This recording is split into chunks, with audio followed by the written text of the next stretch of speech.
Vamos lá para a correção do sétimo ano, semana 4 do PET, volume 3. Nossa, já chegamos na semana 4, hein? Graças a Deus. Mas trago-vos boas notícias que teremos até o PET 5. Foi o que eu li hoje, né? Não tenho certeza se é verdade, mas eu li um artigo hoje que fala que o PET 5 já está sendo confeccionado. E o tema é os impactos da conquista, dominação e resistências.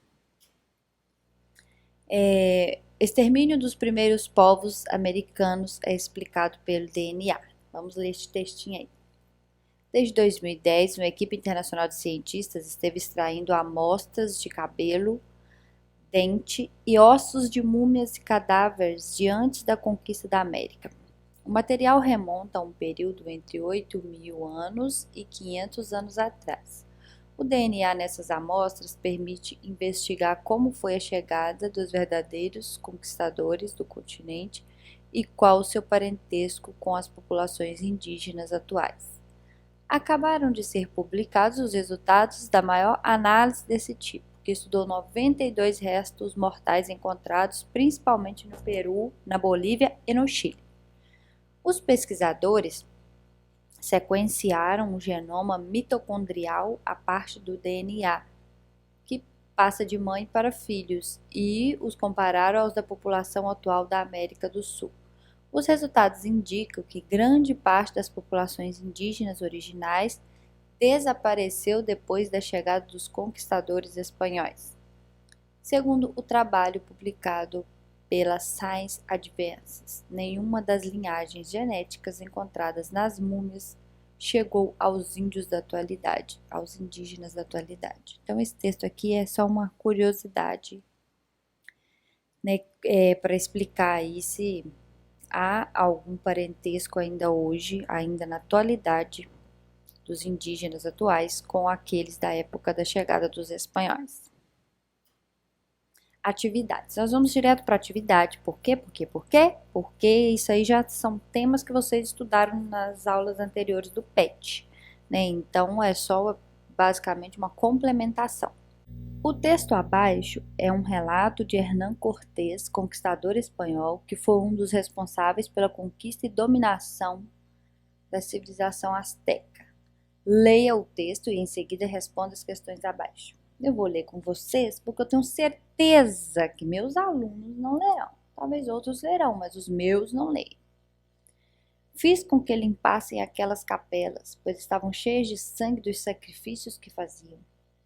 Em lugar de ídolos, mandei colocar imagens de Nossa Senhora e de outros santos, apesar da resistência de Montezuma. Eu os fiz entender quão enganados estavam em ter esperança naqueles ídolos que deveriam saber que existe um só Deus e que este é que deveriam adorar. As estátuas desses ídolos são tão grandes quanto um homem.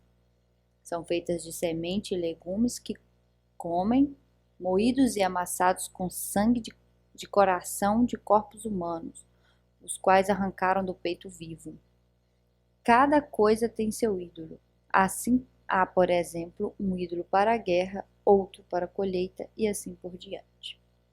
Então vamos lá, letra A. O que o relato nos diz sobre a cultura dos povos astecas? O relato aí trata-se da religião dos astecas. Só isso, pode colocar só isso que já está ótimo.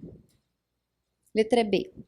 Qual a postura dos conquistadores frente aos costumes dos povos nativos da América? Não aceitava a cultura politeísta, recriminava-os, né, a cultura politeísta dos astecas e tentou impor o cristianismo. Letra C. O que o relato nos traz sobre a religião dos astecas? Que eles adoravam vários deuses, os ídolos que se referem no trecho que a gente leu refere-se a deuses, faziam sacrifícios humanos, faziam estátuas tamanho dos humanos, né, semelhante a um homem, com sementes e legumes que consumiam, e com sangue e o coração dos sacrifícios, né, dos sacrificados. 2. Leia o fragmento da reportagem. Traidor ou vítima? Conheça Malinche, a mulher que tornou possível a conquista do México, de Flávia Ribeiro. Em seguida, observe a ilustração da Batalha de Michoacán entre os espanhóis e astecas. Em 1519, um navio espanhol aportou em Tabasco, na costa do Golfo do México. Seus ocupantes, todos estrangeiros, receberam dos nativos diversos presentes de boas-vindas: pães, frutas, aves, ouro e pedras semi-preciosas foram entregues aos desconhecidos navegantes. Entre os regalos estavam 20 mulheres escravas. Elas deveriam preparar-lhe a comida e, claro, prestar outros favores que tornariam sua vida ali mais agradável, inclusive sexuais. Entre as escravizadas, uma virou polêmica. Fluente em maia e asteca, a moça serviu de intérprete para os estrangeiros e os ajudou na comunicação com os índios locais. Chegou a ter um filho com um dos europeus. O mestiço Martim é considerado o primeiro mexicano da história. Malinche, seu nome, continua a ser considerada de uma traidora, espécie de Judas da nação. Seu envolvimento, afinal, foi com Hernán Cortés, o homem que destruiu o Império Azteca e deu início ao extermínio do povo de sua própria amante. Então, para muitos, né, quando vai se tratar da história de Malinche, né, ela foi uma traidora, porque essas interpretações que ela fazia, né, esse jogo de intérprete entre a língua dos espanhóis e os maias e os astecas, possibilitou aí que eles conseguissem se comunicar e automaticamente conquistar o território do México. E outros já acham que ela é uma vítima porque ela foi dada como escrava e ela fez isso, né, sem saber que aconteceria, né, o extermínio do seu povo. Bom, enfim, você vai tirar suas próprias conclusões diante deste trecho aí. A imagem está aí, Batalha de Michoacán, entre espanhóis e os astecas. Letra A. Qual o assunto principal do texto? Trata-se de Malinche, uma mulher que foi dada como escrava e acabou sendo intérprete dos europeus, possibilitando a conquista do México. Letra B. Observe a imagem 1 e descreva o que está sendo representado nela. É só a gente tirar aqui essa legenda que está aqui, né? Batalha de Michoacán entre espanhóis e astecas. C. Quais grupos sociais estão representados na imagem? Colonizadores espanhóis e os nativos astecas. Não sei por que está estranho aqui, eu acho que na hora que eu fui editar eu esqueci de tirar. Letra D. Busque identificar os grupos que se enfrentaram. Guerreiros astecas, né, com arcos e flechas, e soldados espanhóis a cavalos. Voltar ali você vai perceber, né? Com armas mais poderosas a cavalos são os espanhóis. E com arcos, flechas, paus e pedras, os indígenas astecas. Letra E. Além da guerra, quais outras formas de resistência indígena podemos identificar na imagem? Aí tá aí o suicídio. Onde você vê um suicídio aqui? Aí você vê aqui, ó, que tem uma pessoa com alguma coisa, alguma corda no pescoço aqui. Suicídio também foi forma de resistência usada aqui entre os escravos no Brasil. F. Qual dos dois grupos que estão em combate tem maiores chances de vitória? Justifique a sua resposta. Maiores chances de vitória, porque a gente já conhece a história, a gente sabe que foram os espanhóis. Mas eu coloquei a resposta da seguinte forma. Os indígenas astecas eram de maior número, porém as técnicas de guerra, as melhores armas e o uso de cavalos deram mais vantagens aos espanhóis. Atividade 3. Pizarro foi um dos conquistadores do Império Inca e responsável pela dizimação de milhões de indígenas que habitavam a região andina da América do Sul. Leia o trecho do artigo a respeito da vida desse conquistador, em seguida observe a gravura do século XVI. Filho de um militar, Pizarro nasceu em Trujillo, na Espanha, por volta de 1475, quando jovem explorou a América Central. Ah, não é possível que o Frederico é meu cachorro. Vai latir agora. Filho de um militar, Pizarro nasceu em Trujillo, na Espanha, por volta de 1475, quando jovem explorou a América Central.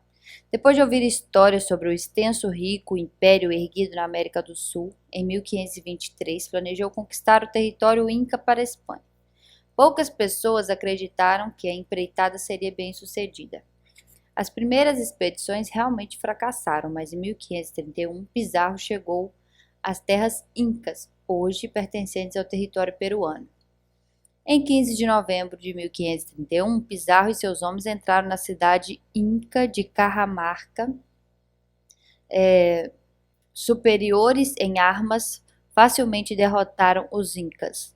Apossaram-se do ouro e da prata e mataram o imperador. Em seguida, conquistaram o território que constitui o atual Peru.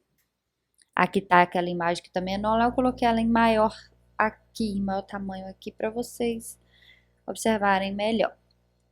Representação do encontro do espanhol Pizarro, né, que está com a espada em punho, que é este aqui. E o imperador Inca Atahualpa, que está aqui em cima, no alto da liteira, gravura de Teodoro. Atividade 3, letra A. Segundo trecho do artigo, o que motivou o conquistador espanhol Pizarro a lutar contra os andinos da América do Sul? Obter o ouro e a prata dos incas, que eram um rico e extenso império. Letra B. Observe a imagem 1. O que ela está representando?